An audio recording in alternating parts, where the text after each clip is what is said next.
Rampage. That's right, they made a movie about the video game. Cool. Honestly, I've played Rampage before.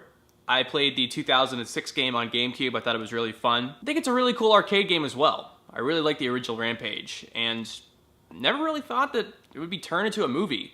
When I saw the trailer for the first time, I had no idea that they were making a Rampage movie, and when I saw the trailer, I was like, wait a minute, is this Rampage? It's been a long time since I've been at a movie theater, and I saw a trailer for the first time, and I was surprised from the trailer itself that they were making a film, so I was like, really interested for the most part. And it stars Dwayne "The Rock" Johnson as this zookeeper who has this albino gorilla named George. And George comes into contact with something that turns him into a giant gorilla. He's not the only animal that is affected by this. There's also a wolf and a crocodile, like in the original video game, who turn into the size of giant monsters like Godzilla. And this movie was pretty good for a video game adaptation. As a movie, it's pretty neutral too. We're at the point now where video game movies are getting better, but the problem is, as movies, they're really neutral. There's little things about these films, like Tomb Raider, which is the film that I talked about a month ago, that really hinders the film from being better than it actually is. And this film, unfortunately, has things about it that make it kind of a neutral film, but as a video game movie, it's really cool. The stuff with the monsters in this film is really good. I actually did not expect to get as much monsters as I thought I was gonna get. I really thought that was just going to be like a little portion of the film, kind of like Power Rangers where we have just little bits of the Megazords and that's it. But there's actually a lot of monster rampage destruction in this film. I actually like the beginning of this film, where it takes place on a space station and it explains the origins of why these creatures are growing to the sizes that they are. And then it cuts to the zoo scenes with The Rock. And that's when I started realizing that this film was going to be a lot like Transformers, where there are really cool monster giant scenes, and then the human scenes, I really don't care about. I really like The Rock. I really like his charisma, and just, it's kind of unexpected to see that kind of character from a guy with his stature. But the problem is when you have that kind of humor with The Rock in this film, you have everybody else that is trying to portray that humor. The Rock can do that kind of humor, but everyone else kind of comes off as really corny or cliche. Like his partner, PJ Byrne, who works with him at the zoo, I found this character really annoying and really cringeworthy. Gratefully, he's not in all of the film. He's only like really in the beginning of the film, and I think the filmmakers caught note of this and they decided to cut his character out the entire film. He's only in the beginning, and after that, they just kind of focus on The Rock and the female lead. Naomi Harris is okay in this film. I just don't think that they gave her a lot to support her character. There's a lot of dialogue that explains why she's there and why she's following The Rock and kind of investigating the situation of growing monsters. And I just didn't really care about her backstory because there's too much dialogue. There's not enough to show that this is a character that has a past where she loses a loved one and it's all because of this company that is responsible for these giant monsters. And because she's telling all of this and the movie's not really showing it, I didn't really care about her backstory whatsoever.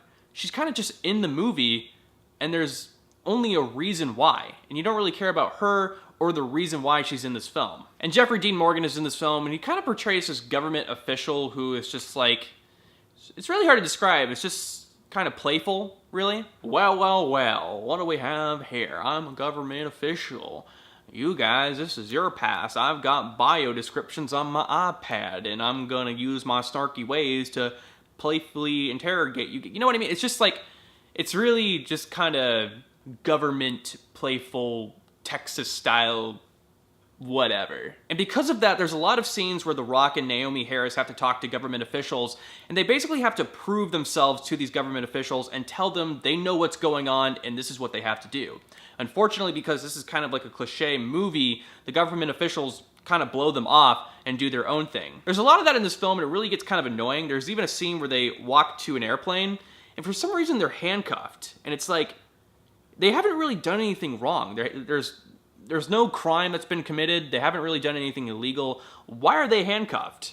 Because they were there when this gorilla was growing to the size that it is? And another thing that I really want to point out is why this company is making these normal animals grow to the size that they are.